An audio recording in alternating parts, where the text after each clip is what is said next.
Prayer please.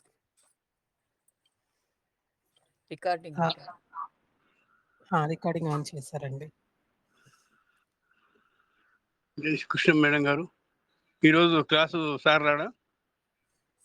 కొంచెం లేట్గా join అవుతానన్నారండి. చూద్దాం. ఓకే. ఆయన మీటింగ్లో ఉన్నారట, అయ్యాక జాయిన్ అవుతానన్నారు. స్టార్ట్ చేద్దామండి. చేద్దామండి, ప్రార్థన చేస్తాం. వసుదేవసుతం దేవం కంసచాణూరమర్దనం దేవకీ పరమానందం కృష్ణం వందే జగద్గురుం శ్రీకృష్ణం వందే జగద్గురుం. స్టార్ట్ చేయండి రజనీ గారు. శ్రీకృష్ణ అండి అందరికీ. మనం ఇంతవరకు నేర్చుకున్న విష్ణు సహస్రనామము గురించిన ప్రవచనాల్లో నుంచి మనం నేర్చుకున్న దాన్ని రివిజన్ లాగా డిస్కస్ చేసుకుందామండి. సో మనం ఫస్ట్ ఏం తెలుసుకున్నాము? మహాభారతంలో నుంచి భగవద్గీత వచ్చింది, భగవద్గీతతో పాటు విష్ణు సహస్రనామాలు కూడా వచ్చాయని తెలుసుకున్నాం కదా. సో మనకి మహాభారత యుద్ధం అయిపోయిన తర్వాత యుధిష్ఠిరుడు ఇంకా వ్యాకులతతో కృష్ణ భగవానుణ్ణి వచ్చి అడిగినప్పుడు, నాకు ప్రశ్నలున్నాయి, నాకు సమాధానం ఎవరు చెప్తారు అని అడిగినప్పుడు, భీష్ముడు అంపశయ మీద ఉన్నప్పుడు కృష్ణుడు పాండవులందరినీ తీసుకుని అక్కడికి వెళ్తారండి, భీష్ముడి దగ్గరికి వెళ్ళి భీష్ముడిని చెప్పమని చెప్తారన్నమాట. అప్పుడు భీష్ముడు, నేను కరెక్ట్ పర్సన్నా చెప్పడానికి, సాక్షాత్తు భగవంతుడివి నువ్వే ఉన్నావు కదా, నువ్వే చెప్పచ్చు కదా అన్నట్టుగా అంటే, లేదు నువ్వు కూడా రైట్ పర్సన్, నువ్వే రైట్ పర్సన్వి అని చెప్పి భీష్ముడి వారితో చెప్పిస్తారనమాట. భీష్ముడు ధర్మరాజు అడిగిన ఒక 6 ప్రశ్నలకి సమాధానం చెప్తూ ఇలా విష్ణు సహస్రనామ స్తోత్రంని చెప్తారు. ఇది మహాభారతంలో అనుశాసనిక పర్వంలోని 149వ అధ్యాయంలో వస్తుందండి. సో మనకి యుధిష్ఠిరుడు ఏమేమి అడుగుతాడంటే 6 ప్రశ్నలు అడుగుతాడు ఫస్ట్. అవి 2 శ్లోకాల్లో వస్తుందండి పూర్వాంగంలో మనకి విష్ణు సహస్రనామంలో. ఫస్ట్ ప్రశ్న, ఏ దేవుడిని స్తుతించాలి? అన్ని ప్రశ్నలు నేను ఫస్ట్ చెప్పేస్తాను, తర్వాత వాటికి భీష్ముడు ఏమేమి ఆన్సర్స్ చెప్పాడు అన్నదాన్ని డిస్కస్ చేసుకుని ముందుకెళ్దాము. ఫస్ట్ ప్రశ్న, ఏ దేవుడిని స్తుతించాలి? ఏ దేవుడిని అర్చించాలి? మళ్ళా స్తుతించడం ఏమిటి, అర్చించడం ఏమిటి అనేది మళ్ళీ మనకు వస్తుంది కదా క్వశ్చన్. స్తుతించడం అనంటే వాక్కుతో అనమాట. అంటే స్తుతి చేయడము అనంటే ఏంటి అనంటే ఆ భగవంతుడి యొక్క గొప్పతనాల్ని చెప్పడము, లేకపోతే మాట్లాడడము, ఆయనని పొగడము, అలాంటి అర్థం వస్తుంది. అర్చించడము అనంటే ఏమిటి? మనము మన మనస్సుతో కాకుండా, వాక్కుతో కాకుండా శరీరంతో చేసే పూజలు. అంటే ఏంటి? మనం పుష్పార్చన చేయడం గానీ, కుంకుమార్చన చేయడం గానీ, లేకపోతే ధూపదీప నైవేద్యాలు పెట్టడం గానీ, ఇలాంటి మనం చేసే ఈ పూజలన్నిటినీ అర్చనలు అంటాం. ఓకేనా? సో ఫస్ట్ క్వశ్చన్, ఏ దేవుడిని స్తుతించాలి? సెకండ్ క్వశ్చన్, ఏ దేవుడిని అర్చించాలి? థర్డ్ క్వశ్చన్, ఏ దేవుడిని జపించాలి? మళ్ళా జపం అంటే కొంచెం నెక్స్ట్ స్టెప్ అనమాట. జపం అనేది మనము నోటితో గట్టిగా చదువుతూ చేయొచ్చు, లేకపోతే నెమ్మదిగా చదువుతూ చేయొచ్చు, లేకపోతే మనసుతోనే చేయొచ్చు. అంటే ఒక నామముని రిపీటెడ్‌గా జపం అదే నామాన్ని మనం తలుచుకుంటూ ఆ దేవుడి మీద ధ్యాస పెట్టుకుని ధ్యానం చేస్తూ అలా చేయడాన్ని జపం అంటారు. అంటే ఒకే నామాన్ని రిపిటీషన్ అనమాట. సో దానిని జపాన్ని ఎలా చేయాలి? ఏ దేవుడిని జపించాలి? ఫోర్త్ క్వశ్చన్ వచ్చేసి, ఏ ధర్మం గొప్పది? ఆ తర్వాత ఫిఫ్త్ క్వశ్చన్ ఏంటి? ప్రపంచంలో ఉన్న ఒకే ఒక్కడు ఎవరు? ఆర్ పరబ్రహ్మ ఎవరు? సిక్స్త్ క్వశ్చన్, జీవితంలో మనకు ఉండే ఒకే ఒక్క గమ్యం ఏమిటి? ఇలా క్వశ్చన్స్ అడిగాడు. అప్పుడు భీష్ముడు ఒక్కొక్క దానికి సమాధానం చెప్పడం మొదలెట్టాడనమాట. సో ఆయన ఫస్ట్ ఏం చెప్పాడు? ఈ ప్రపంచంలో పరబ్రహ్మ అనేది ఒకే ఒక్కడున్నాడు. ఆయనే జగత్తుని సృష్టించాడు, దాన్ని పోషించి, పెంచి, అన్నిటిని చూసి, తర్వాత అంతా అయ్యాక స్థితి అంటే స్థితి చేయడం అన్నమాట. ఆ తర్వాత ఆయనే అన్నిటినీ లయం చేసుకుంటాడు. ఆయన అన్ని చోట్ల వ్యాపించి ఉండి ఆయన ఎప్పుడూ ఉండేవాడనమాట. నిత్యము ఉండేవాడు. ఆయనకు ఎటువంటి మార్పులు గాని ఏమీ ఉండవు. ఆయనని తెలుసుకోవడమే జ్ఞానం అని చెప్తాడు. నెక్స్ట్ క్వెషన్ ఏంటి? మన జీవితంలో ఉన్న మనకేమి లక్ష్యం ఉండాలి? మన జీవిత గమ్యం గాని, మన జీవితంలో మనకు ఉండాల్సిన లక్ష్యం కానీ ఏమిటి అనంటే, ఈ భగవంతుడిని తెలుసుకోవడం, ఆయన సన్నిధికి చేరడమే మన ఏకైక లక్ష్యంగా ఉండాలి. మన అంతిమ లక్ష్యం అదే అన్నమాట. ఆ భగవంతుడి గురించి తెలుసుకోవడం, తర్వాత ఆయనని చేరడం. ఆయన మనకు శ్రేయస్సును కలిగించే మార్గంలో ఆయన మనకు శ్రేయస్సు కలిగించే మార్గంలో మనని నడిపిస్తాడు. సో, ఆ మార్గంలో మనం నడవడం అనేది మనం లక్ష్యంగా పెట్టుకోవాలి. ఎవరిని జపం చేస్తే విముక్తి కలుగుతుంది? అంటే దేవుడు అంటే ఏ దేవుడు భగవంతుడు అన్నది పరబ్రహ్మ అన్నది మనము ఎప్పుడైనా ఒక్కడేనండి పరబ్రహ్మ అనేది. మనము వివిధ రూపాలలో, వివిధ పేర్లతో మనము వారి గురించి తెలుసుకోవడానికి మనము సార్ చాలా సార్లు క్లాస్‌లో చెప్పినట్టు విగ్రహారాధన అనేది తొలి మెట్టు. అక్కడ ఏంటి అంటే మీకు కళ్ళు మూసుకుంటే ఒక విగ్రహము, ఒక కన్ను, ముక్కు, తీరుతో మనలాగా ఉన్న ఒకళ్ళు గుర్తొస్తారు. వాటి మీద ఫోకస్ చేయడం కొంచెం సులువవుతుంది. ఆ నెక్స్ట్ స్టెప్‌లో విగ్రహం లేకుండా అలా ఇంకా పైకెళ్తూ ఇంకా జ్ఞానం సంపాదించుకున్న తర్వాత మనము అసలు విగ్రహము లేదు, ఎవ్వరు లేకుండా నిర్వికారంలో మనము ధ్యానం చేసుకోగలుగుతాం. సో, మొదటి స్టెప్ ఏమిటి అంటే విగ్రహారాధన. సో, ఏ విగ్రహమైనా ఒక్కటే ఇక్కడ. సో, దేవుడి నామస్మరణ చేయడమే మనకి ఆ మోక్షం కలిగించడానికి ఒక సాధనం. సో, దాని వల్లనే మనకి జన్మబంధాల నుంచి విముక్తి కలుగుతుందనమాట. సో, జపం చేయాలి అనంటే ఓం నమో భగవతే దేవాయ అను, ఓం నమో నారాయణాయ అను, లలితా సహస్రం గాని, విష్ణు సహస్రం గాని ఇలాంటివి మనం రిపీటెడ్‌గా జపంలాగా రిపీట్ చేసుకుంటూ ఉంటే మనకి మంచి జరుగుతుంది. ఆ దేవుడి మార్గంలో మనం ముందుకు వెళ్ళగలుగుతామనమాట. భగవంతుడికి పూజ, అర్చన, స్తుతి, జపం ఎలా చేయాలి? అంటే భగవంతుడి ఆరాధన పద్ధతుల్లో ఎప్పుడైనా మనకి ఇంపార్టెంట్ ఏంటి అనంటే భక్తితో శ్రద్ధగా చేయడం ఒకటి, తెలుసుకుని అంటే ఎరకతో చేయడం. ఎరుకతో చేయడం అంటే ఒక అవేర్‌నెస్‌తో చేయడం అన్నమాట. అలా చేయడము ఇంపార్టెంట్. అంటే ఏదో మొక్కుబడిగా ఇక్కడ పని చేసేసుకుంటూ, ఇక్కడ పూజ చేసేసుకుంటూ అలా కాకుండా ఫుల్ కాన్సంట్రేషన్‌తో దాంతో చేయడం అనేది మోస్ట్ ఇంపార్టెంట్ థింగ్.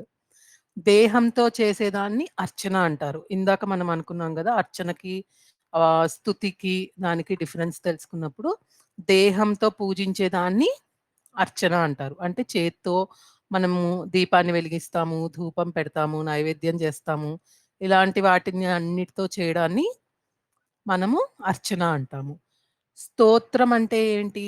అంటే ఆయన నామాలు కానీ, ఆయన నామాలతో కొన్ని నామాలను గ్రూప్ చేసి స్తోత్రాలు చేస్తారు. అందులో నామం అంటే ఏంటి అనంటే అక్షరాల కలయిక. అక్షరం అనేది నాశనం లేనిది. ప్రతి అక్షరానికి ఒక శక్తి ఉంటుంది. మనం ఒక అక్షరాన్ని ఉచ్చరించాము అనంటే దానికి చాలా శక్తి ఉంటుందనమాట. ఆ శక్తి వలన మనకి మిగతావి తెలుసుకోవడంలో గానీ, ఒక రకమైన శక్తి వస్తుంది. సో, ఎప్పుడైనా సరే మనం మాట్లాడేది వాక్కుతో చేసేది శుద్ధంగా ఉండాలి. వాక్ శుద్ధితో చేయాలి. స్తుతి అనేది ఏమిటి అనంటే, మనము ఆ భగవంతుడి గురించి తెలుసుకున్న వాటితో పొగుడుతూ చేసేదాన్ని స్తోత్రం అంటారు. ఫర్ ఎగ్జాంపుల్ విష్ణు సహస్రనామ స్తోత్రం. సహస్రం అంటే మళ్ళా ఇక్కడ 1000 అనే ఒక రెస్ట్రిక్షన్ కాదండి. చాలా నామాలు, చాలా చాలా పేర్లున్నాయి ఆయనకి. పేర్లు ఇన్ ద సెన్స్ మళ్ళా ఉట్టి పేర్లని కాదు. ఆయన గుణాలను కానీ, ఆయనలో ఉన్న గుణాలంటే అవే. ఆయన క్వాలిటీస్ కానీ, ఆయన చేసిన పనులు గానీ, వాటిని గురించి చెప్తూ మనకి స్తోత్రాలు తయారు చేశారు. సో, నామం అంటే ఏంటి అనంటే, అక్షరాల కలయిక. రామ అనేది ఒక నామం. కృష్ణ అనేది ఒక పేరు. అది ఒక నామమే. వాటిని రిపీట్ చేయడం కూడా మంచిదే. దానికన్నా నెక్స్ట్ లెవెల్‌లో ఏంటి? స్తోత్రం. ఈ నామం నుంచి కొన్ని నామాలన్నీ కలిపి స్తోత్రంగా చేశారు. ఆ స్తోత్రాన్ని పఠించడం గూడా ఒక పద్ధతి. లేదు అంటే జపం చేయడం. జపం అంటే ఏంటి? నామాన్ని రిపీట్ చేయడం అన్నమాట. ఒకే నామాన్ని కంటిన్యూయస్‌గా రిపీట్ చేయడం. ఫైనల్‌గా ఇంకోటి మంత్రం అని ఉంటుంది. మంత్రం అనేది కూడా ఈ అక్షరాల కలయికే. కానీ అందులో బీజాక్షరాలుంటాయి. తర్వాత దానికొక ప్రొసీజర్ ఉంది. సో, మంత్రంని చేయాలి అనంటే ఖచ్చితంగా ఆ ప్రొసీజర్‌ని మనం ఫాలో అవ్వాలి. మనం మంత్రం ఎవరి దగ్గర నుంచైనా ఒక గురువు నుంచి తీసుకోవాలి. ఆ గురువు కూడా మనకి తెలిసిన వారయ్యి, మనకు అనుకూలంగా ఉండే మంత్రాన్ని మనకి ఇవ్వాలనమాట. అప్పుడు దానికి కూడా చాలా పద్ధతులు, నిష్టలు, నియమాలు ఉంటాయండి. ఆ మంత్రము అనేది ఉట్టి అక్షరాల కలయికతో కాకుండా దాంట్లో ఆ మంత్రాన్ని ఎవరు దర్శించి మనకు ఆ మంత్రం ఇచ్చారు. తర్వాత ఛందస్సు ఉంటుంది. ఏ దేవతని అధిష్ఠానం చేస్తున్నాము అంటే, ఏ దేవతని కొలుస్తున్నాము అన్న దాని డీటెయిల్స్ ఉంటాయి. ఆ మంత్రంలో బీజం ఉంటుంది, శక్తి ఉంటుంది, కీలకం ఉంటుంది. ఇవన్నీ పొందుపరిచి మనకొక మంత్రంగా ఇస్తారనమాట. ఆ తర్వాత దానితో పాటు కరన్యాసము, అంగన్యాసము కూడా చేసి, ఆ మంత్రాన్ని చేసి, ఆ మంత్రం అయిపోయిన తర్వాత మళ్ళా అంటే అంగన్యాసం, కరన్యాసం అంటే మనం ఏమని తెలుసుకున్నాము? ఆ దేవతలని మన చేతుల్లోకి కానీ, మన బాడీ పార్ట్స్‌లోకి కానీ నిక్షిప్తం చేసి అంటే ఆహ్వానించి, దాని తర్వాత మనం మంత్రాన్ని పఠించి, అది అయిపోయిన తర్వాత వాళ్ళని విముక్తుల్ని చేయాలన్నమాట. మనం ఫస్ట్ అంగన్యాసం, కరన్యాసంలో మన బాడీలోకి దిగ్బంధం చేస్తున్నాం. తర్వాత వాళ్ళని విముక్తుల్ని చేస్తున్నాం. సో, ఇలాంటి పెద్ద ప్రొసీజర్ ఉంటుందండి. అది చాలా నిష్టగా చెయ్యాలి. అండ్ మంత్రాన్ని ఖచ్చితంగా ఎవరి దగ్గర నుంచైనా ఉపదేశంగా తీసుకోవాలి. ఓకేనా? నెక్స్ట్ క్వెషన్ ఏంటండి? Last question. ఇంకోటి మంత్రాలు, హ్రస్వ మంత్రాలు, దీర్ఘ మంత్రాలు. చిన్నగా ఉండి బీజాక్షరాలు మాత్రమే ఉండే దానిని హ్రస్వ మంత్రం అంటారు. ఓం అనేది ఒక హ్రస్వ మంత్రం. దీర్ఘ మంత్రము అంటే ఏంటంటే ఎక్కువ పదాలు కలిగి ఉంటాయి. దానిలో ఋషి, ఛందస్సు, అధిష్టాన దేవత, బీజము, కీలకము, శక్తి అన్నీ ఉంటాయన్నమాట. అన్నీ పొందుపరిచి ఉంటాయి ఒకే దాంట్లో. ఎగ్జాంపుల్ ఏంటి అంటే గాయత్రి మంత్రం. మనం విష్ణు సహస్రనామాన్ని కూడా మంత్రంగా చేయొచ్చు. మనం అబ్జర్వ్ చేస్తే ఇందులో న్యాసం ఉంటుంది. అక్కడ ఇవన్నీ ఉంటాయి. ఋషి ఎవరు? ఛందస్సేంటి? అధిష్టాన దేవత ఏమిటి? బీజమేంటి? కీలకమేంటి? అన్నీ చెప్తారు గదా! సో, ఇది కూడా ఒక మంత్రం అన్నమాట. దీన్ని మంత్రంగా చేయొచ్చు, స్తోత్రంగా కూడా చేయొచ్చు. ఇది గట్టిగా బయటికి చదువుతూ చేయొచ్చు. లేకపోతే ప్రతి నామానికి అర్థం తెలుసుకొని, దేవుడి మీద ధ్యాస పెట్టుకుంటూ మనసుతో కూడా చేయొచ్చు. బయటికి ఉచ్చరించే అవసరం లేదు. నెక్స్ట్ అన్ని ధర్మాలలో గొప్ప ధర్మం ఏది అని అడిగినప్పుడు జాగృతతో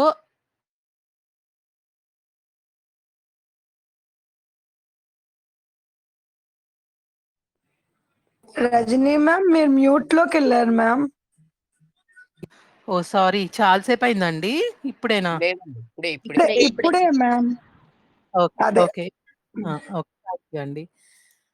సో, ఇప్పుడు అన్నిటికన్నా గొప్ప ధర్మం ఏది అనంటే, జాగృతతో చేసే భగవంతుడి ధ్యానము అన్నిటికన్నా గొప్ప ధర్మం అని చెప్తారు. నెక్స్ట్ నీకు సంబంధించిన వరకు ఏ దేవుడు గొప్పవాడు అని అడిగితే, అత్యున్నతమైన సృష్టికి మూల కారణమైన పరమాత్మ గొప్పవాడు. ఆయనే సర్వజ్ఞుడు, సర్వశక్తిమంతుడు, సర్వవ్యాప్తుడు. ఆయనే భక్తులకు మోక్షం ప్రసాదించే పరమాత్మ అని చెప్తారనమాట. మనం ఏంటి దేవుడిని చూస్తాము, దేవుడి ఫోటోలు చూస్తాము. అలా చూసినప్పుడు మనం జనరల్‌గా ఏం చేయాలి అనంటే, ఆ క్వాలిటీస్ ఏమేమి చెప్పారు అన్నది తత్వాన్ని గుర్తించి, ఆ లక్షణాలను మనకు కూడా వచ్చేటట్టుగా చేసుకుంటూ నేర్చుకోవాలి. అంటే ఊరికే నామాలు నేర్చుకోవడము, చదివాము అయిపోయింది అని కాకుండా, ఆ లక్షణాలని మనలోకి మనము నేర్చుకుంటూ, మనని మనం మార్చుకుంటూ ఉండాలనమాట. భగవంతుడికి ఏంటి అనంటే, వికారాలు అనేవి ఉండవు. అంటే జన్మించడం, వృద్ధి చెందడం, మారడం అలాంటి షడ్ వికారాలేమీ ఉండవు. అలాగే బలం, ధర్మం, ధైర్యం, ఐశ్వర్యం, వైరాగ్యం, జ్ఞానం ఇవన్నీ షట్ సంపత్తులు. వీటిని కలిగి ఉంటాడనమాట భగవంతుడు. ఇప్పుడు మనం అబ్జర్వ్ చేస్తే భీష్మాచార్యుల వారు ధర్మరాజుకి ఆర్ పాండవులకి చెప్తున్నారు. అంటే వీళ్ళ అంటే ఒక స్టూడెంట్ ఒక టీచర్ దగ్గర నుంచి నేర్చుకోవాలి అనంటే వాళ్ళకొక అనుబంధం ఉండాలి. దాన్ని అనుబంధ చతుష్టయం అంటారనమాట. ఏంటి అక్కడ ఫస్ట్ చెక్ చేసేదేంటి? అధికారి. అధికారి అంటే ఎవరు నేర్చుకుంటున్నారో ఆ వ్యక్తి. అంటే ఆ పర్సన్ రైట్‌ఫుల్‌గా నేర్చుకోవడానికి అర్హత ఉందా? లేదా? అనేది చెక్ చేస్తారు ఫస్ట్.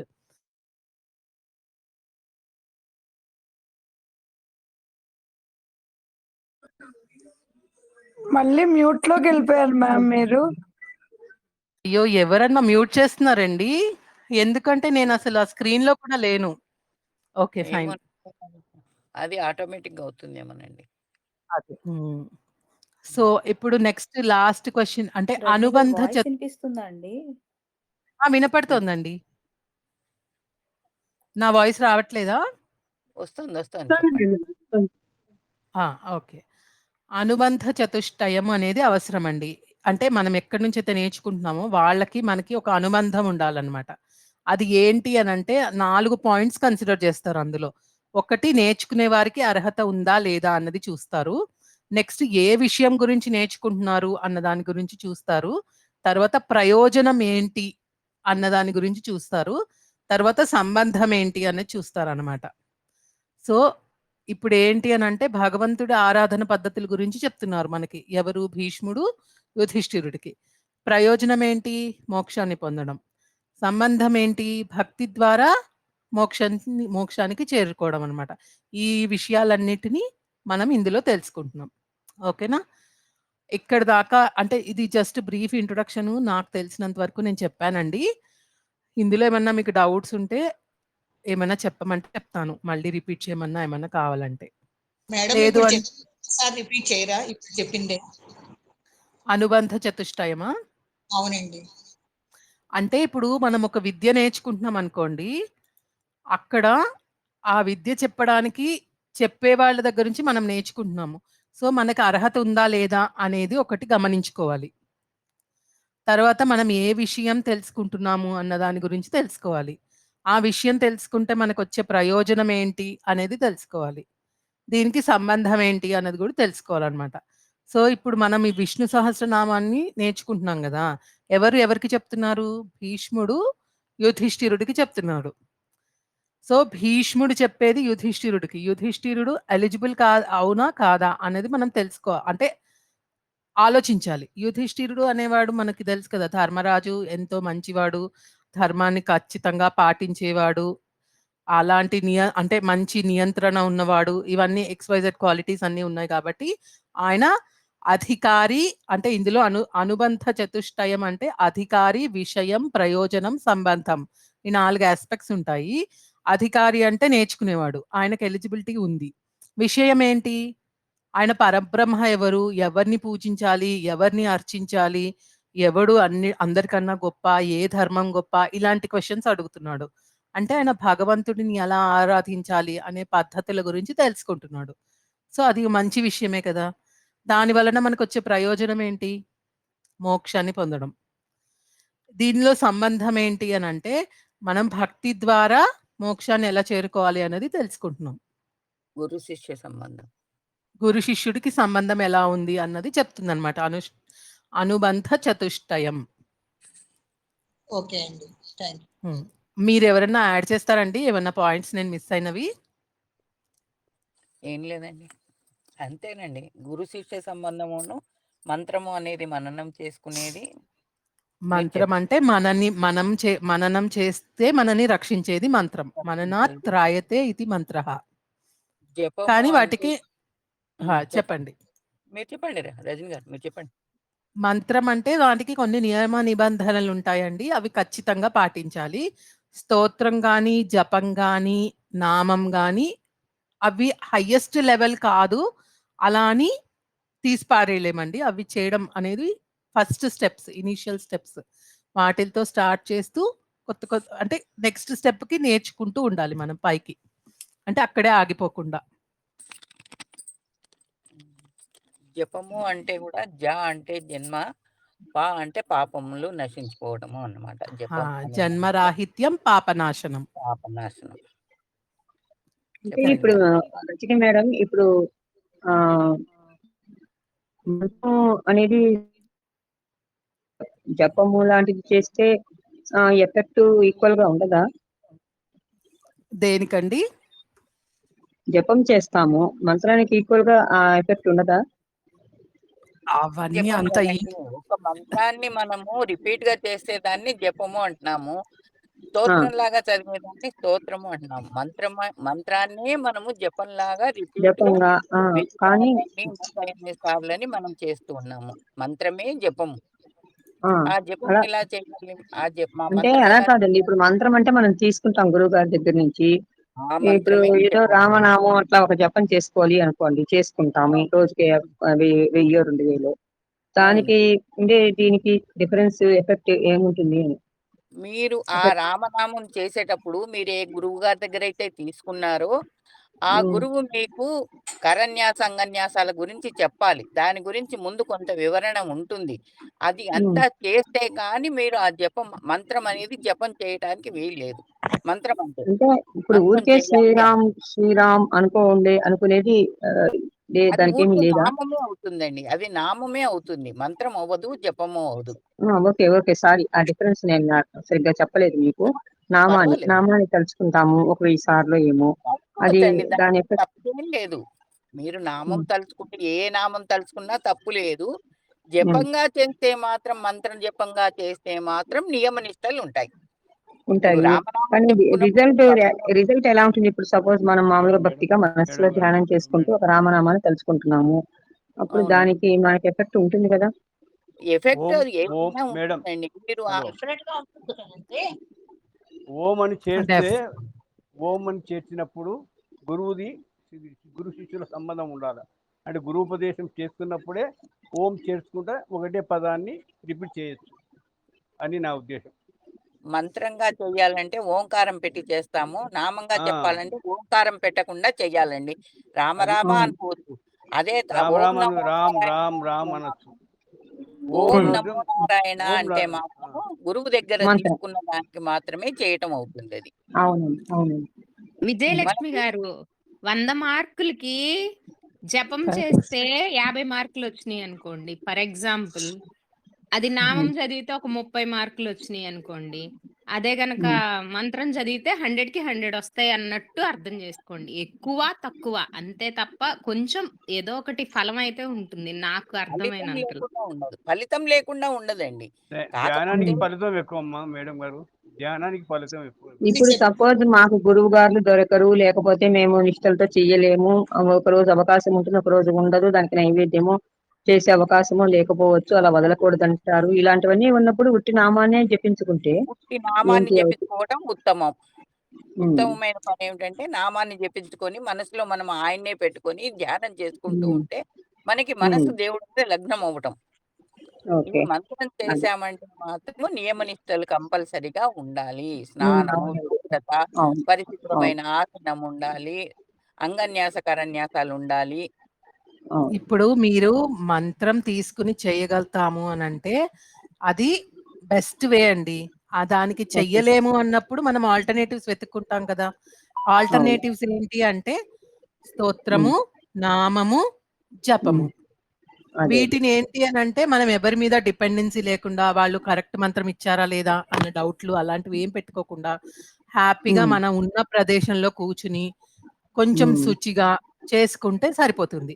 ఇప్పుడు మనం అవునండి. చెయ్యలేని వాటి గురించి అవును అది ఉంది కదా! అది బెస్ట్ కదా! ఎలా అని అనుకునే దానికన్నా ఉన్న దాంట్లో మనం అదే. ఇది చేసుకోవడం అనేది అదే మేడం. అది డౌట్ తీసుకుందామని యాక్చువల్‌గా నాకు సరిపోయింది ఇప్పుడు. అంటే అంతే. ఇదన్నీ తప్ ఏంటంటే ఆధ్యాత్మిక విషయాలు కదండీ! మీరు హ్మ్. 2 x 5 10 వస్తుంది. హ్మ్. 4 x 3 12 వస్తుంది. అంతే చెప్పగలుగుతాము మ్యాథ్ లాగా. ఇప్పుడు అవును. ఇది మంత్రం ఎందుకు ఎక్కువొస్తుందా? ఇది తక్కువొస్తుందా? అంటే అవన్నీ అంటే మెజరబుల్ కాదు గదా థింగ్స్. మెజరబుల్ కాదు. మన మైనసే కదా అండి. అంతే. అంతే. సో, మనకు అర్థం దేవుడి మీద చేసుకొని మనకి ఏది కన్వీనియన్స్ ఏది చేయగలుగుతాము, మన బాడీ ఏది యాక్సెప్ట్ చేస్తుంది అన్న దాన్ని బట్టి మనం ప్రొసీడ్ అవ్వడమే. ఓకే అది మేడం. Thank you. కాకుండా మనకు వీలైనంత వరకు చిన్న చిన్నవి చెప్పుకోగలం గానీ, పెద్దవైతే సార్ గారిని దేవుణ్ణి అడగాల్సిందేనండి. దేవుణ్ణి ఎప్పుడు మనసులో తలుచుకున్నా అది వృధా పోదు కదండి. అదే దేవుణ్ణి కదా! మనం ఎప్పుడు ఎల్లప్పుడు ఎలా అవును. తలుచుకున్నా కూడా అది వృధా పోదు. మన ఎంతో ఉన్నట్టే మనము కదా. భారతంలో ఎన్ని స్టోరీస్ నేర్చుకున్నామండి. ఎన్ని మహా హ్మ్. భాగవతంలో ఎన్ని తెలుసుకున్నాము. జస్ట్ అవును. నారాయణ అని కొడుకు పేరుని పిలిచినందుకే ఒక ఆయనకి మోక్షం వచ్చింది గదా! ఇప్పుడు నామంలో అజామిళుడు పవర్ అవును. అజామిళుడండి కరెక్ట్. అజామిళుడు. కరెక్ట్. అవును. కరెక్ట్. అంటే నామంకి పవర్ లేకపోతే అవన్నీ ఎలా అవుతాయండి? అవ్వవు అదే గదా! కదా! సో, అవునవును. అన్నీ దే ఆర్ ఆల్ బెస్టే అండి. మనకిచ్చిన సోర్సెస్ అన్నీ. మనం ఎంత మనసు ప్రధానంగా డెడికేటెడ్‌గా చేసాము అన్నది గూడా ఉంటుంది గదా! సో, మనకి అవును. ఏది కన్వీనియన్స్ అన్న దాన్ని బట్టి మనం ప్రొసీడ్ అవ్వడమే. ఓకే. Next thank you. వాటికెళ్దామా? మనం ఫస్ట్ శ్లోకం గురించి తెలుసుకుందాం విష్ణు సహస్రనామంలో. ఈ క్వెషన్స్ అన్నీ ఆన్సర్ అయిపోయాయి కదా! యుధిష్ఠిరుడి క్వెషన్స్ అన్నీ. సో, ఇప్పుడు మనం ఫస్ట్ శ్లోకంని తెలుసుకుందాం. ఫస్ట్ నామం ఏంటి? విశ్వం. విశ్వం అంటే ఈ కంప్లీట్ ప్రపంచమంతా, ఈ జగత్తంతా విశ్వమే. సో, ఈ విశ్వంని ఆ, ఉ, మా అనే ఓంకారం దానికి అంటే సృష్టి, స్థితి, లయ అనే దాన్ని రిప్రజెంట్ చేస్తుంటుంది. తర్వాత ఇంకొక అర్థం ఏంటి అనంటే, విశతి అనే ధాతువు నుంచి వచ్చిందనమాట ఈ విశ్వం అనేది. విశతి అనంటే ఏంటి? ప్రవేశించడం. మనం ముందు భారతంలో నేర్చుకున్నట్టు భాగవతంలో నేర్చుకున్నట్టు ఏంటి? సృష్టి ఎలా జరిగింది? ఫస్ట్ పరమాత్మ, పరమ పరబ్రహ్మ, అవ్యక్తం. ఆయన తనని తాను వ్యక్తపరుచుకోవాలని చెప్పి 14 భువనాలు తయారు చేసి, మొత్తం పంచభూతాలు, పంచ తన్మాత్రలు, పంచ జ్ఞానేంద్రియాలు, పంచ కర్మేంద్రియాలు, మనసు, చిత్తము, బుద్ధి, అహంకారము 24 హ్మ్. ఏంటి తత్వాలు. వాటినేమంటారు? 24 తత్వాలతోటి సృష్టి తత్వాలండి. చేశారు. 24 తత్వాలతోటి అన్నీ తయారు చేసి పెట్టారు. పెట్టిన తర్వాత క్రియేషన్ స్టార్ట్ చేశారు. మనుషుల్ని క్రియేట్ చేశారు, జంతువుల్ని క్రియేట్ చేశారు, చెట్లు, చేమల్ని క్రియేట్ చేశారు, అన్నిటిని క్రియేట్ చేశారు. కానీ ఆ వాసుదేవుడు 25వ తత్వంలా ప్రవేశించే వరకు ఏ దేంట్లోనూ చైతన్యం లేదు. అది తెలుసుకున్నాం కదా! అంటే ఏంటి అనంటే, మన అందరిలో ప్రవేశించాడు కాబట్టి ఆయన విశ్వం అన్నమాట. మనలో ఉన్న చైతన్యం. మనలో ఉన్న మనలో ఉన్న చైతన్యం చైతన్యం ఆయనే. ఇక్కడ ప్రవేశించారు కాబట్టి ఆ విశతి విశ్వం. అనే ధాతువు నుండి విశ్వం అని వచ్చిందనమాట. ఓకేనా? నెక్స్ట్ విష్ణుహు. విష్ణుహు అంటే అన్ని చోట్ల వ్యాపించి ఉన్నవాడు. మనలో ఉన్నారు, చెట్లలో ఉన్నారు, జంతువుల్లో ఉన్నారు, చరాచర వస్తువులన్నిట్లలో ఉన్నారు. టేబుల్‌లో ఉన్నారు, కంప్యూటర్‌లో ఉన్నారు, ఫోన్‌లో ఉన్నారు. అన్నిట్లో చైతన్యం ఆయనే అయినప్పుడు ఇంకసలు ఆయన లేని ప్లేస్ ఏంటి? మొత్తం అన్ని చోట్ల ఉన్నారు. అందుకని ఆయన విష్ణువు. విష్ణుహు. వషట్ అంటే మూడో మంత్రం. మూడో నామం అన్నమాట. వషట్ అంటే మంత్రాలకి యజ్ఞ పురుషుడి రూపం అన్నమాట. యజ్ఞ స్వరూపము. వషట్ అంటే మంత్రాలకు మూలము. సో, ప్రతి యజ్ఞంలో ఉపయోగించే పవిత్రమైన మంత్ర స్వరూపుడు అంటే యజ్ఞ పురుషుడు. లేతే యజ్ఞంలో పలికే మంత్రాన్ని వషట్ అంటారట. ఓకేనా? ఇప్పుడు మనం విష్ణుహు, విశ్వం ఈ 2 నేర్చుకున్నాం కదండీ! దీనికి ఇంకొక యాంగిల్ ఏంటి అనంటే, మనకి భగవంతుడు స్పేస్, టైమ్ అండ్ మెటీరియల్ తయారు చేశారు. విష్ణుహు, విశ్వం ఈ 2 స్పేస్ అన్నమాట. అంటే మనకి 14 భువనాలు, మనకి కావాల్సిన ఇన్‌ఫ్రాస్ట్రక్చర్ అంతా స్పేస్‌లో క్రియేట్ చేశారు. విశ్వం అంటే అదే ఆయన ఎక్కడెక్కడ ఉన్నారు అనేది చెప్తున్నది. ఎంటైర్ వరల్డ్‌లో అంతా అంటే మొత్తం ప్రపంచమంతా అన్ని చోట్ల వ్యాపించి ఉన్నవారు. అంటే స్పేస్ గురించి చెప్తున్నారిక్కడ. తర్వాత భూత భవ్య భవత్ ప్రభుః అంటే భూతకాలానికి, వర్తమాన కాలానికి, భవిష్యత్ కాలానికి ఆయన అధిపతి. అంటే ఏం లేదు. మనం టైమ్ బౌండ్. మనం ఒక టైమ్‌కి ఇప్పుడు 9:00కి నేను మా ఇంట్లో ఉండి ఇక్కడ మాట్లాడుతున్నాను. ఇంకెక్కడ నేను ఉండలేను. కానీ భగవంతుడు అలా కాదు కదా! టైముతోనూ అంటే ఏ టైంలో అయినా ఎక్కడైనా ఉండొచ్చు. ఒకే టైంలో చాలా చోట్ల ఉండొచ్చు. అట్లా టైమ్ బౌండ్ కాదు. భూత భవ్య భవిష్యత్తు. భూతకాలానికి, భవిష్యత్ కాలానికి, వర్తమాన కాలానికి అన్నిటికి ఆయనే ప్రభువు. ఇక్కడి దాకా అంటే టైమ్‌ని కూడా క్రియేట్ చేసింది ఆయనే కాలస్వరూపం. నెక్స్ట్ భూతకృత్. ఇక్కడ మెటీరియల్ స్టార్ట్ అయింది. మెటీరియల్‌ని క్రియేట్ చేయడం. అంటే సకల భూతాలను సృష్టించినవాడు ఆయనే. తర్వాత అన్నిటిని పోషించేవాడు ఆయనే. కదా! మనమందరిని సృష్టించాడు. ఫస్ట్ మనకి కావాల్సిన ఇన్‌ఫ్రాస్ట్రక్చర్ అంతా సృష్టించాడు. పంచభూతాలు, పంచతన్మాత్రలు అన్నీ వచ్చేసాయి. తర్వాత వాటిలతో పాటు మనకి స్పెషల్‌గా త్రిగుణాలను కూడా ఇచ్చి అంటే సాత్విక, రాజస, తామస గుణాలను కూడా ఇచ్చి ఈ ప్రపంచంలో ఏం జరుగుతుందో చూస్తూ కూర్చున్నాడు. కదా! ఆయన అన్ని చోట్ల వ్యాపించి ఉన్నాడు. స్పేస్, కాలపురుషుడు ఏ టైంలో ఎక్కడైనా ఉండగలుగుతాడు. ప్లస్ భూతకాలంలో జరిగిన వాటికి, జరుగుతున్న వాటికి, జరగవలసిన వాటికి అన్నిటికి ఆయనే అధిపతి. ఆయన ఎలా చెప్తే అలా జరుగుతుంది. నెక్స్ట్ మనని పుట్టించేవాడు, మనని పోషించేవాడు కూడా ఆయనే. భూతకృత్ అంటే మనని సృష్టించినవాడు.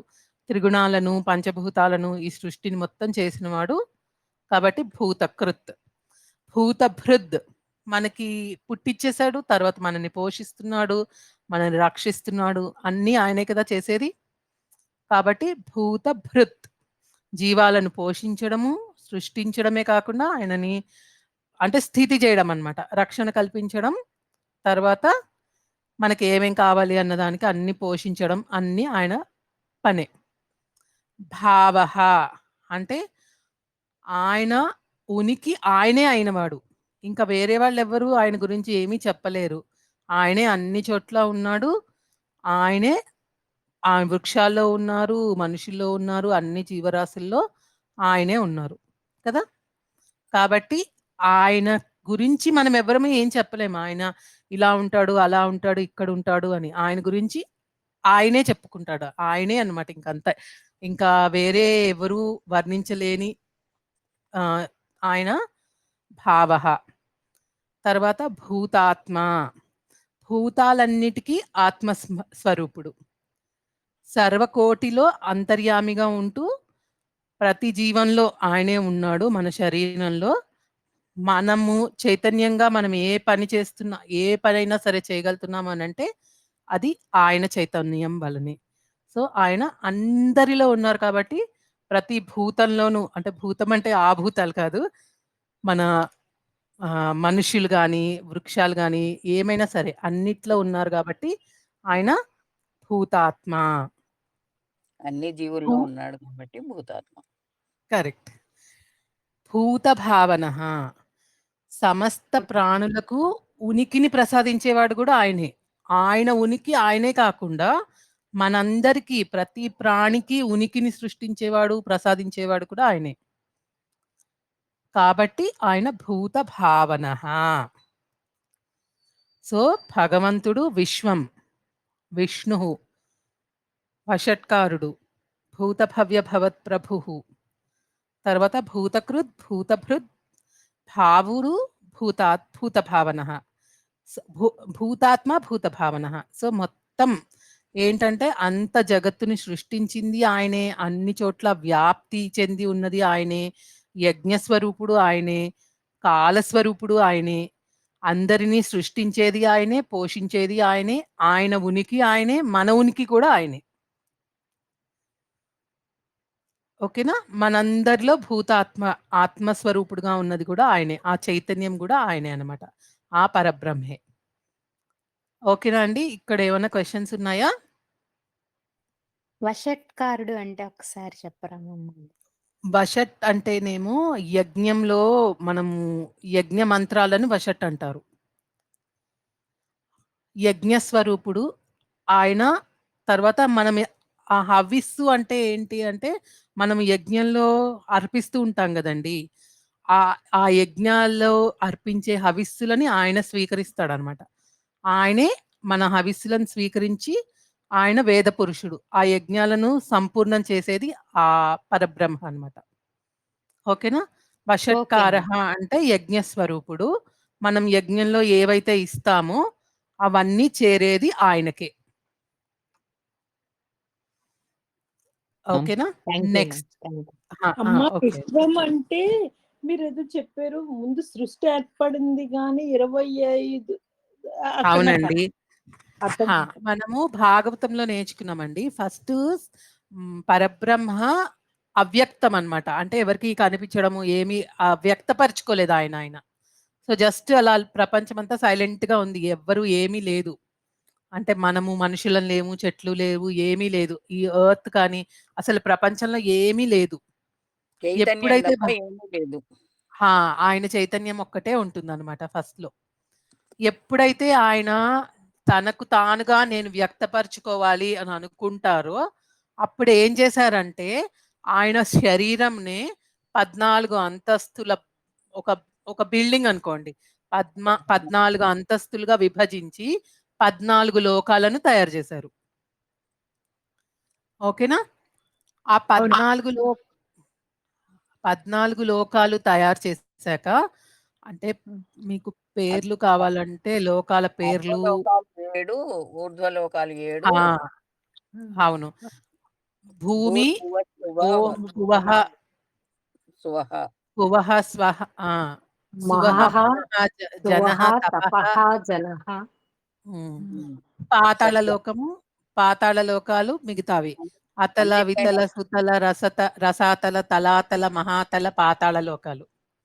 అంటే పైన మనం ఒక ఆ! అన్నిటికైనా పైన ఉన్నది సత్యలోకం. కరెక్ట్. ఇప్పుడు మనం ఒక మనిషిని ఆ 14 స్టోరీడ్ బిల్డింగ్ అనుకున్నామనుకోండి. మన మన కింద పాదాలు. భాగమంతా ఏమో పాతాళ లోకం.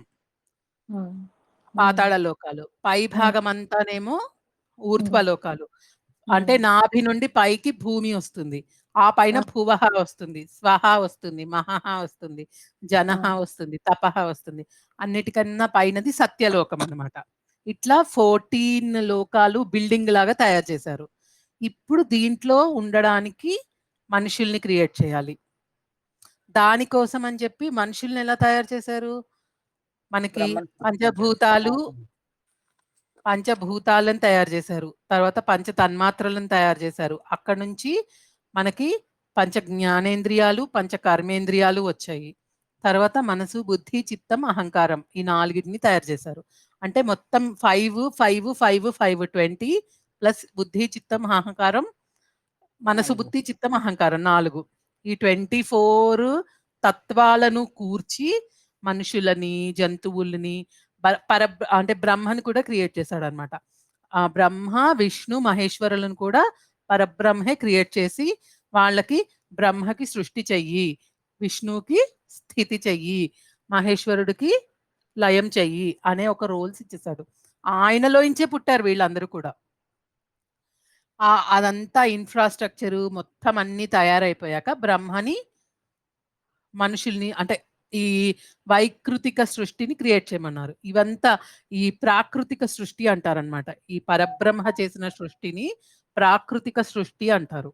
ఇందులో ఇన్‌ఫ్రాస్ట్రక్చరు, బిల్డింగు, అందులో కావాల్సిన ఎలిమెంట్స్ అన్నిటిని చేశారనమాట. ఇంకా ఓన్లీ మనుషుల్ని, చెట్లని, యానిమల్స్‌ని ఇవి తయారు చేయడం ఒక్కటే మిగిలింది. దాన్ని వైకృతిక సృష్టి అంటారు. బ్రహ్మదేవుడిని పిలిచి వైకృతిక సృష్టి చేయమని చెప్పారు.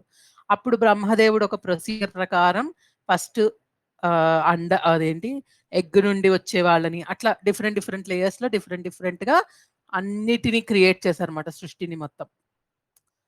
ఓకేనా? ఆ సృష్టి అంతా క్రియేట్ అయిపోయింది. మనుషులు పుట్టేసారు, చెట్లు పుట్టేసారు, అన్నీ వచ్చేసాయి. కానీ ఎవ్వరు యాక్టివ్‌గా లేరు. అందరూ అలా పడిపోయి ఉన్నారన్నమాట. అప్పుడు ఈ పరబ్రహ్మ ఏం చేశాడు అనంటే, అందరిలో చైతన్యంగా ఆత్మ వాసుదేవ తత్వంగా 25th తత్వంగా అందరిలోకి చేరాడు. చేరినప్పుడే యాక్టివ్ అయిందనమాట. మన దగ్గర ఉన్న టేబుల్స్ కానీ, బుక్స్ కానీ, ల్యాప్‌టాప్ కానీ, ఫోన్ కానీ, పెన్సిల్ గానీ, పెన్ గానీ అన్నిట్లల్లోనూ ఆత్మగా ఆయనొచ్చిన తర్వాతే వాటి పనులు అవి చేయడం మొదలెట్టాయి. ఓకేనా అండి? మీ క్వెషన్‌కి ఆన్సర్ దొరికిందా? చాలా బాగా చెప్పారమ్మా. అందుకేనా దేహంలో ఉండే ముందు అంతర్యామిని తెలుసుకోండి. అప్పుడు మీకు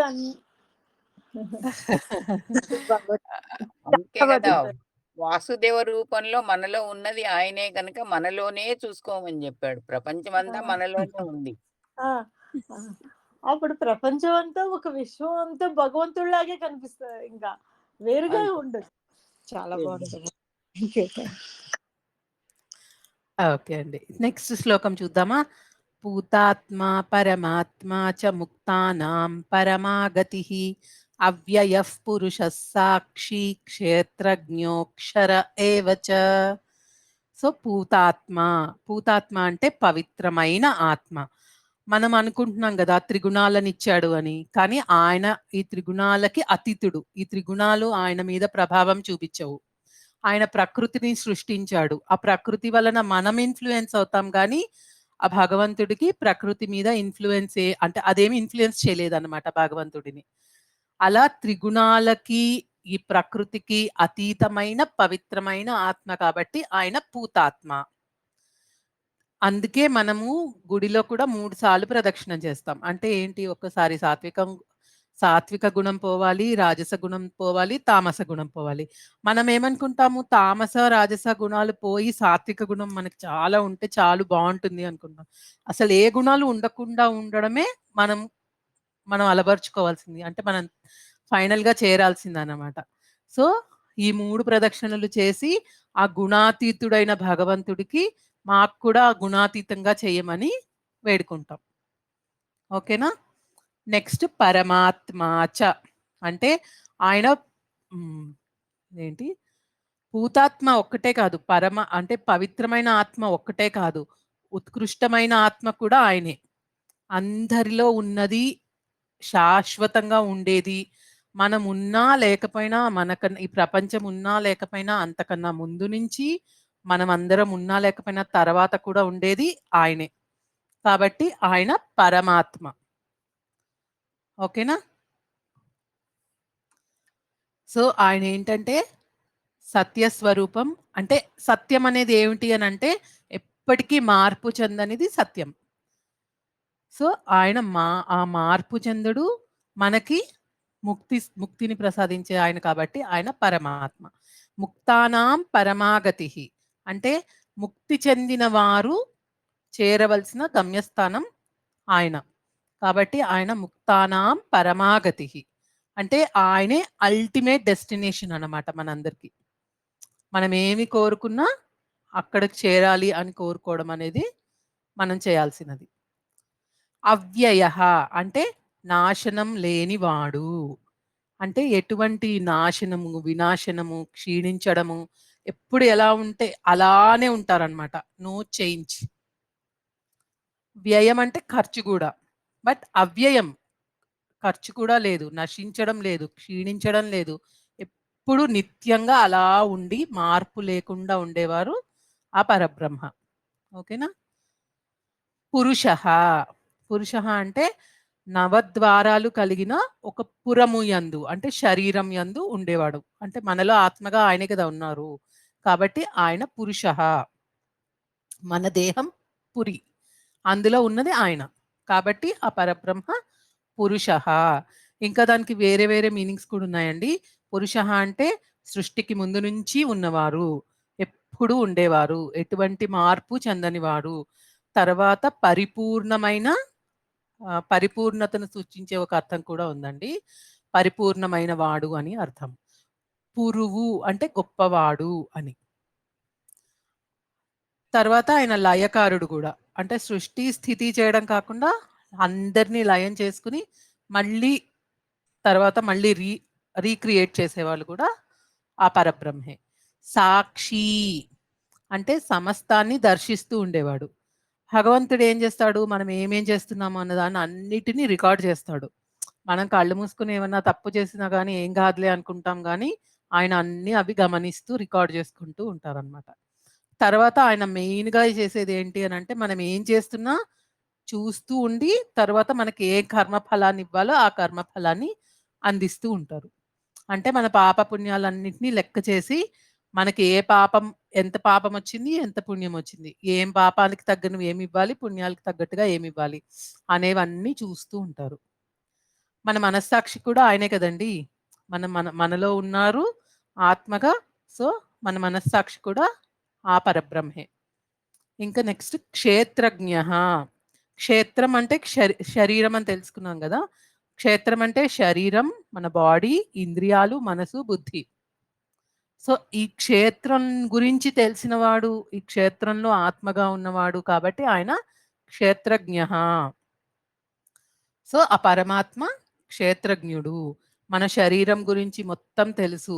మనకేంటి మన గురించి మాత్రమే తెలుసు. మనం మన శరీరం గురించే మనకు తెలుసుకుంటాం. ఆయన ఉన్న సమస్త కోటి అంటే అందరి గురించి తెలుసు. కాబట్టి ఆయన క్షేత్రజ్ఞః. అక్షరః అంటే నాశనం లేనివారు. ఆయనకి ఎటువంటి మార్పు లేదు, నాశనం గూడా లేదు. సో, ఆయన శాశ్వతంగా ఉండేవారు. కాబట్టి అక్షరః. ఓకేనా? సో, ఈ ప్రపంచంలో ప్రతి వస్తువులోనూ మార్పుంటుంది. కానీ ఆ భగవంతుడికి ఎటువంటి మార్పు ఉండకుండా శాశ్వతంగా అందరిని గమనిస్తూ, మనకి కర్మ ఫలాన్ని ప్రసాదిస్తూ, మనలోనే ఉన్నవారు.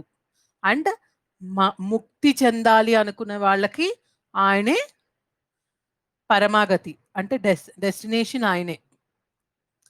సో, ఇలాంటి భగవంతుడి లక్షణాలన్నిటిని గురించి మనం తెలుసుకుంటూ, ఆ లక్షణాలను మనం ఎంత నేర్చుకోగలిగితే అంత నేర్చుకుంటూ, మనం నెక్స్ట్ పరిణితి చెందాలి అనేది ఇక్కడ మెయిన్ తత్వమండి. ఇక్కడి నుంచి నెక్స్ట్ అర్చన గారు మీరేనా చెప్తారా? చెప్తాను మేడం. థ్యాంక్ యూ అండి. జై శ్రీకృష్ణ అండి అందరికి. ఇప్పుడు 3వ శ్లోకం అండి. యోగో యోగ విదాన్నేత ప్రధాన పురుషేశ్వరః నారసింహ వపు శ్రీమాన్ కేశవ పురుషోత్తమః. మనం భగవంతుడి నామాలు చెప్పుకుంటున్నామంటే మనం భగవంతుని లక్షణాలను చెప్పుకుంటున్నాము. ఇక్కడ 3వ శ్లోకంలో మొదటి నామము యోగః. యోగః అంటే యోగం ద్వారా మనం ఎవరిని పొందుతున్నామో అతడు, అంటే ఆ పరమాత్మ యోగం చేత పొందదగినవాడు. యోగం అంటే ఏంటి? మన జ్ఞానేంద్రియాలను మనస్సును నిగ్రహించుకొని మనం అభ్యాసం చేయటం. అట్లా యోగం ద్వారా భగవంతుణ్ణి మనం పొందవచ్చు. అంటే ఈ యోగం అంటే మనకు మెడిటేషన్ అనే కాదు, మనము భగవంతుని గురించి చేసేటువంటి ఆలోచన. ఏ ఆలోచన ద్వారా, ఏ సాధన ద్వారా మనము భగవంతుని గురించి నిరంతరము ఆలోచిస్తుంటామో అదే యోగము. ఈ యోగాన్ని సాధించటానికి, ఇప్పుడు మనం మెడిటేషన్ సాధించడానికి కూడా మనకు యమ నియమాలు సహాయపడతాయి. యమ నియమాలంటే అహింస, సత్యము, అస్తేయము, బ్రహ్మచర్యము, అపరిగ్రహము అని యమ అంటారు. శౌచము, సంతోషము, అంటే అహింస, సత్యం మనకు తెలిసినవే. అస్తేయం అంటే దొంగతనం చేయకుండా ఉండడం, బ్రహ్మచర్యము, అపరిగ్రహము అంటే అవసరమైన మేరకే వస్తువులను ఉంచుకోవటం. నియమాలంటే శౌచము, సంతోషము, తపస్సు, స్వాధ్యాయము, ఈశ్వర ప్రణిధానము. ఈ యమ నియమాలను పాటిస్తే మనము మన ఇంద్రియాలను, మనస్సును నిగ్రహించుకొని తద్వారా పరమాత్మలో ఐక్యం అవ్వచ్చు. ఇట్లా యోగం ద్వారా పొందగలం కాబట్టి పరమాత్మకు యోగః అని పేరు. నెక్స్ట్ యోగ విదాం నేత. మొదట యోగం గురించి తెలుసుకోవాలి. ఆ యోగం గురించి తెలుసుకున్న వాళ్ళకి యోగ విధుడు అని పేరు. ఆ యోగం గురించి తెలుసుకున్న వాళ్ళకి పరమాత్మ తప్పకుండా సహాయం చేస్తాడు. అంటే వాళ్ళని గైడ్ చేస్తూ ఆ యోగాభ్యాసాన్ని ఇంకా అభివృద్ధి చెందటానికి పరమాత్మ అటువంటి పరిస్థితులను కల్పిస్తూ ముందుకు తీసుకెళ్తాడు. అందుకని నేత అన్నారు. యోగ విధాం నేత అంటే ఇట్లా పరమాత్మ సహాయం చేస్తాడు కాబట్టి యోగ విధాం నేత అన్నారు. నెక్స్ట్ నామము ప్రధాన పురుషేశ్వర. ప్రధానము, పురుష, ఈశ్వర అని ఇక్కడ 3 పదాలు ఉన్నాయి. ప్రధానం అంటే ప్రకృతి. ఇది ప్రకృతి పాంచభౌతికమైనది. అంటే భూమి తత్వం, అగ్నితత్వము, వాయుతత్వము, ఆకాశతత్వము. ఇది ఈ 5 తత్వాలతో ప్రకృతి ఉంది. అంటే వేదాంత పరిభాషలో మనం మాయ అంటాము. ఈ మాయకు ఈశ్వరుడు. ఇంకా ఇక్కడ ఏముంది? పురుష అంటే జీవుడు, అంటే మనలో ఉన్నటువంటి చైతన్యం. ఈ మన జీవాత్మకి ప్రకృతికి రెండింటిని నియంత్రించగలిగేవాడు ఈశ్వరుడు. అందుకని ప్రధాన పురుషేశ్వర. ఆ ఈశ్వరుడు మన జీవాత్మను తనలో ఐక్యం చేసుకోవటానికి ప్రకృతిని కూడా శాసించగలుగుతాడు. అంటే మనం ఏది సంకల్పిస్తే అది నెరవేరటానికి ప్రకృతి సహాయపడేలా చేస్తాడు.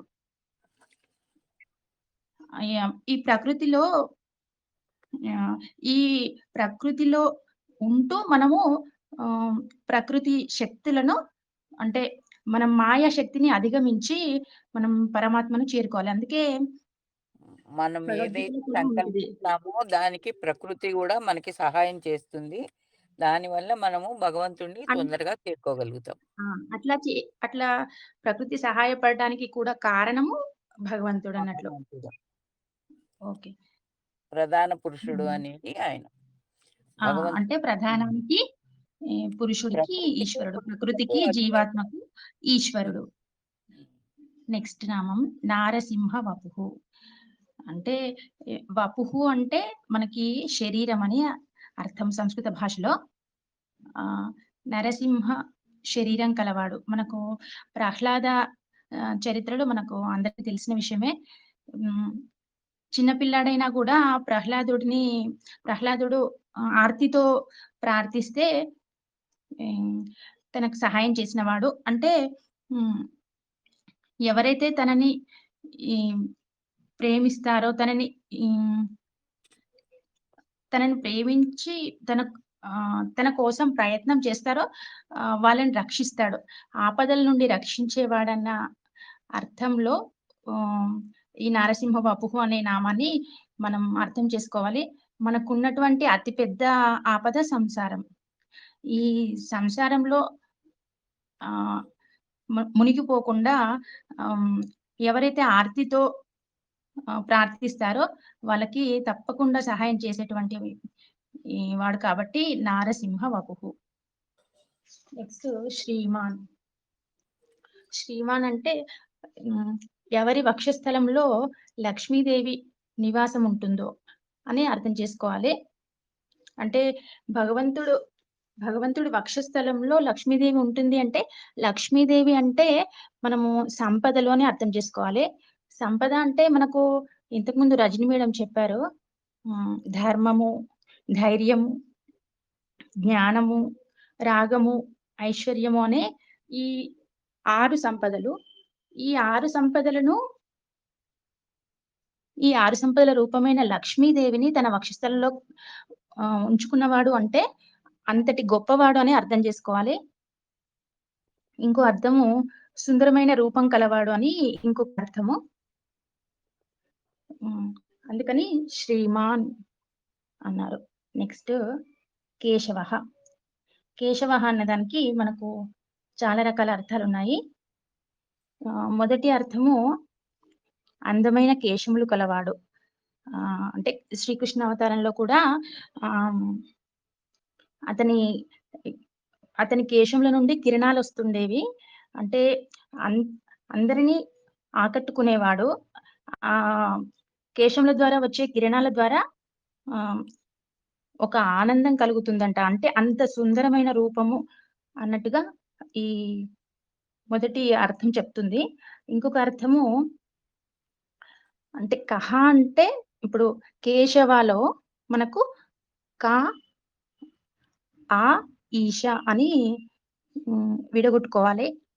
కహ అంటే బ్రహ్మ, అంటే బ్రహ్మ, ఆ విష్ణు, ఈశ అంటే శివుడు. అంటే సృష్టికర్త, స్థితికర్త, లయకర్త ఈ ముగ్గురిని కూడా తన నియంత్రణలో ఉంచుకున్నవాడు. అంటే సృష్టి స్థితి లయలకు కారణమైన వాడు. ఇంతకు మించి ఇంకా అంటే అతి గొప్పవాడు, అతనికి అల్టిమేట్ అని, ఆల్మైటీ, సుప్రీం అని అర్థం చేసుకోవాలి. నెక్స్ట్ కేశి అనే రాక్షసుడిని వధించిన వాడు అని విష్ణు పురాణం ద్వారా ఇంకొక అర్థం చెప్పబడింది. అంటే కేశి అనే రాక్షసుడు చాలా అహంకారం గలవాడు. ఇతడు తన అహంకారంతో ఒక గుర్రం లాగా దాడి చేయడానికి వస్తాడు కృష్ణుడి పైన. అప్పుడు కృష్ణావతారంలో ఆ రాక్షసుని చంపినవాడు. అంటే మనలోను ఉన్నటువంటి అహంకారాన్ని కూడా పటాపంచలు చేస్తాడని అర్థం చేసుకోవాలి. అంటే ఓం కేశవాయ స్వాహ అన్నప్పుడు అహంకారాన్ని నాలో పోగొట్టు అని అక్కడ మంత్రం చెప్తున్నట్టు మనము. నెక్స్ట్ పురుషోత్తమ. పురుషోత్తమ అంటే పురుషులలో ఉత్తముడు, అంటే ఉన్నతుడు అని అర్థం చేసుకోవాలి.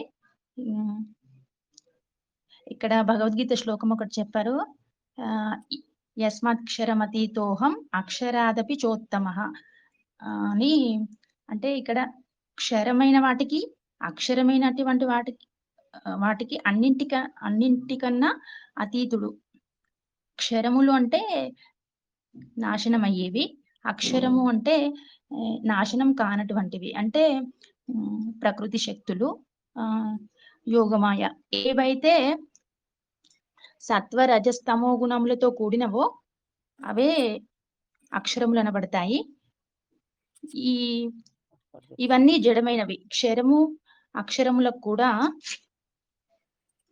అతీతుడు, వీటన్నిటికన్నా ఉన్నతుడు అని పురుషోత్తమ అన్నదానికి అర్థం అండి. జై శ్రీకృష్ణ అండి.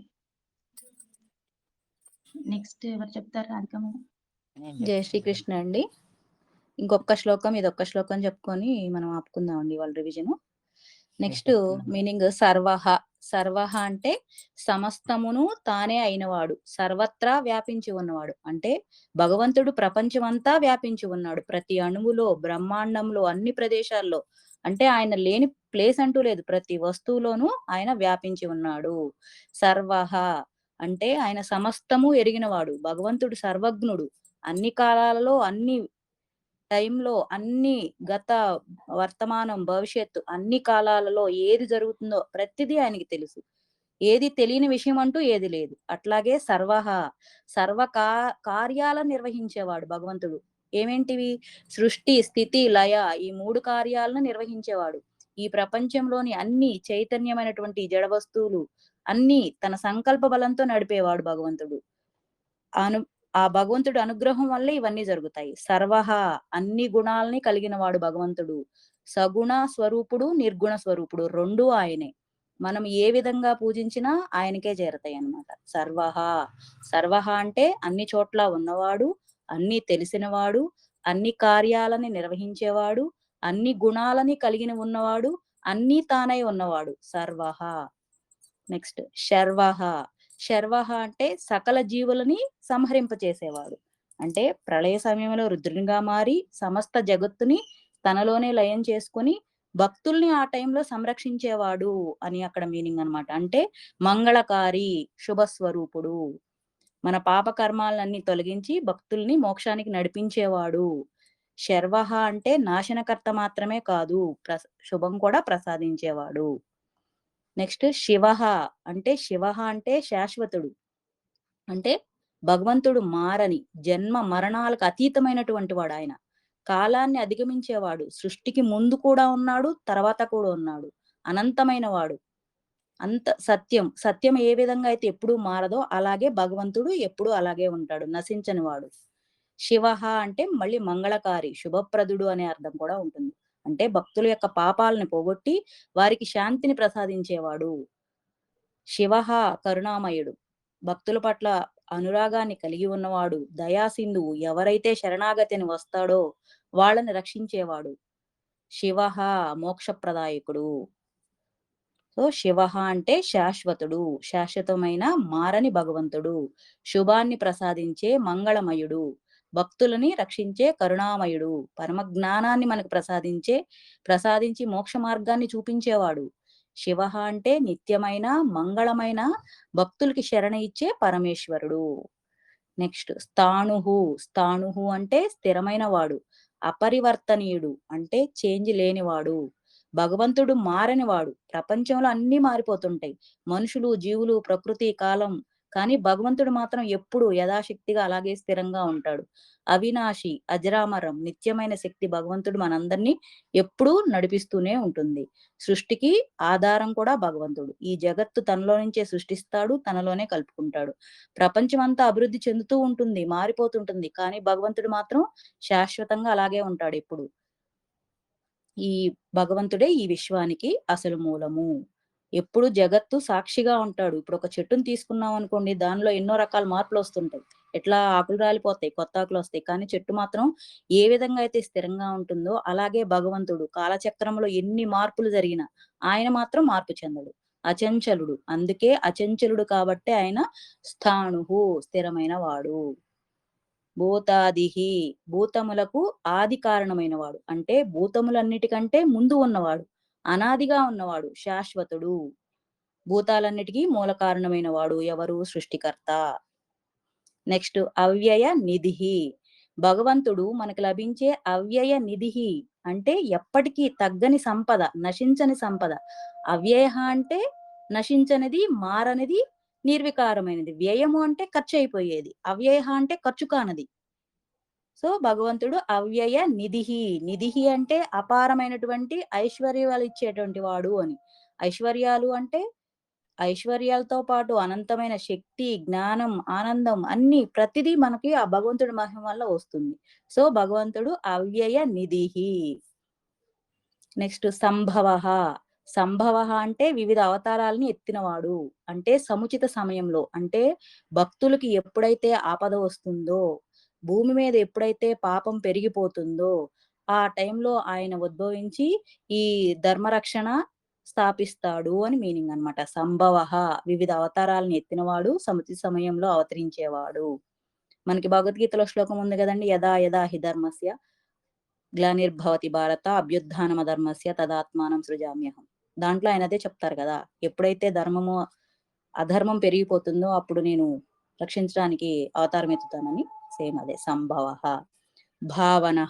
భావన అంటే సర్వ జీవులకు కర్మ ఫలాలను ప్రసాదించేవాడు అని. భావన అంటే మనం మంచి చేయాలా, చెడు చేయాలా అన్నది మన నిర్ణయం, కానీ అది ఎలాంటి ఫలితాన్ని ఇస్తుంది, అది మనం ఎప్పుడు అనుభవించాలి అనేది అది మాత్రం భగవంతుడి నిర్ణయమే. భావన. నెక్స్ట్ భర్త, జగత్తుని భరించేవాడు, పోషించేవాడు భర్త అనే పదం భరించు అనే ధాతువు నుంచి వచ్చింది. భగవంతుడు సర్వ జగత్తుని భరించేవాడు, పోషించేవాడు, రక్షించేవాడు. ఈ భగవంతుడే లేకపోతే ప్రపంచం లేదు, జీవం లేదు, ఏమీ లేదు. సో భర్త అంటే జగత్తుని భరించేవాడు, పోషించేవాడు. ప్రభవ, పంచభూతాలకు, దేశ కాలాదులకు మూలమైనటువంటి వాడు. ప్రభుహు, సర్వశక్తి సమన్వితుడు. ఈశ్వర అంటే ఒకరి సహాయం లేకుండానే సమస్త కార్యాలని నెరవేర్చగలిగేవాడు. జై శ్రీకృష్ణ అండి. ఇంతటితో 4 శ్లోకాలు కంప్లీట్ చేసుకున్నాం మనము. 10:05 అయిపోయింది. Thank you.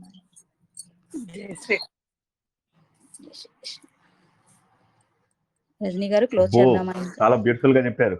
చాలా బాగా చెప్పారు అందరూ. నేను అర్చన గారు చెప్తున్నప్పుడు వేద నేత ఉంది కదా, ఆ నేత దగ్గర జాయిన్ అయ్యాను అనమాట. సో అప్పటి నుంచి వింటున్నాను. చాలా బాగుంది. అంటే డ్రైవ్ చేసుకుంటూ వచ్చాను ఇంటికి. అందరికీ కూడా శుభరాత్రి. చాలా బాగా చెబుతున్నారు. ఇలా అయితే అప్పుడప్పుడు వారంకో 2 వారాలకో 4 వారాలకో కనీసం ఒక్కరోజు ఇలా మీకు అందరికీ రివిజన్ అవుతుంది. ఓకే, నాకు కూడా ఎప్పుడైనా పనులు ఉన్నప్పుడు కాస్త రెస్పైట్ దొరుకుతుంది. చాలా చాలా హ్యాపీ. అసలు ఇలా అందరూ కూడా చక్కగా శ్రద్ధగా వింటున్నారు. అందరికీ కూడా ఈజీ అవుతుంది. ఎప్పుడు నేను చెప్పుకుంటూ పోతే ఏంటంటే ఏదో ఒకటి కన్ఫ్యూజన్ వచ్చే ఛాన్స్ ఉంది. సో కాబట్టి this is wonderful session and అందరూ కూడా చాలా బాగా చెబుతున్నారు. అందరికీ కూడా మంచిగా అవకాశం ఇది. అంటే ఏంటంటే చక్కగా మనకు ఎంత అర్థమైంది అని చెప్పి తెలుసుకోవడం. ఎందుకంటే వేరే వాళ్ళకి చెప్పాలి అంటే ముందు మనం కాస్త చదువుకోవాలి కదా. అది ఇట్ సెల్ఫ్ ఈజ్ ఒక గొప్ప అవకాశం. ఎందుకంటే ఈ రూపంలో అయినా ఇంకోసారి చూసుకుంటాం, ఇంకోసారి చదువుకుంటాం, నోట్స్ రిఫర్ చేసుకుంటాం. అవునా? నోట్స్ తో పాటుగా మళ్ళీ మనం యూట్యూబ్ లో రిఫర్ చేసుకోవచ్చు. తర్వాత ఇక్కడ ఎవరైనా చెప్పినటువంటి ప్రవచనాలను రిఫర్ చేసుకోవచ్చు. సో మన జ్ఞానాన్ని పెంచుకునేటటువంటి అవకాశం ఉంది. సో చాలా సంతోషం నాకు. ఎందుకంటే ఎంత నేను చెప్పినా మళ్ళీ అందరూ కూడా దాన్ని గుర్తుంచుకుని దాన్ని జీర్ణించుకుంటే కదా నాకు సంతోషము. చాలా సంతోషం. వండర్ఫుల్. ఇంకా మీ ఇద్దరు ముందు ఎవరు చెప్పారు? మీరిద్దరే చెప్పారా? రజనీ గారు చెప్పారు sir. Rajini ma'am sir. Rajini madam కూడా చెప్పారా? వండర్ఫుల్.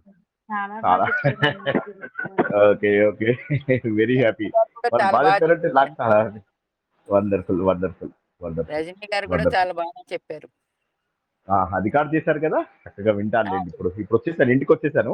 వచ్చి ఇప్పుడే కూర్చున్నాను, హాల్లో కూర్చున్నాను. వండర్ఫుల్. అందరికీ కూడా కృతజ్ఞతలండి. సో రేపు సంపూర్ణ మహాభారతము, మళ్ళీ కథల వెనకాల తత్వము. ఇది వింటేనే మహాభారతం అనేది ఏంటంటే వింటేనే మనకి ఎంతో పుణ్యం అంటుంటారు. సరే, పుణ్యం మాటను పక్కన పెట్టేస్తే మనం పుణ్యము అవి ఎక్కువగా పట్టించుకోకపోయినప్పటికీ కూడా బట్ మహాభారతంలో ఉన్నటువంటి తత్వాన్ని తెలుసుకుంటూ ఏమవుతుందంటే మనకు జీవితంలో ఎప్పుడైనా ఏ పరిస్థితి ఎదురైనా కూడా దాన్ని ఎదుర్కొనేటటువంటి శక్తి మనకు కలుగుతుంది. కాబట్టి సంపూర్ణ మహాభారతం మనం తెలుసుకోవడం చాలా అదృష్టము. చాలా సంతోషం. రేపు మళ్ళీ రాత్రి కలుద్దాము. మీకు ఇంకేమైనా చెప్పేది ఉంటే చెప్పండి, లేకపోతే థ్యాంక్స్. జై శ్రీకృష్ణ అండి. అందరికి క్లోజ్ చేద్దామండి. ఇంకా శ్రీకృష్ణ. జై శ్రీకృష్ణ. జై శ్రీకృష్ణ. శ్రీకృష్ణ మేడం. జై శ్రీకృష్ణ అండి.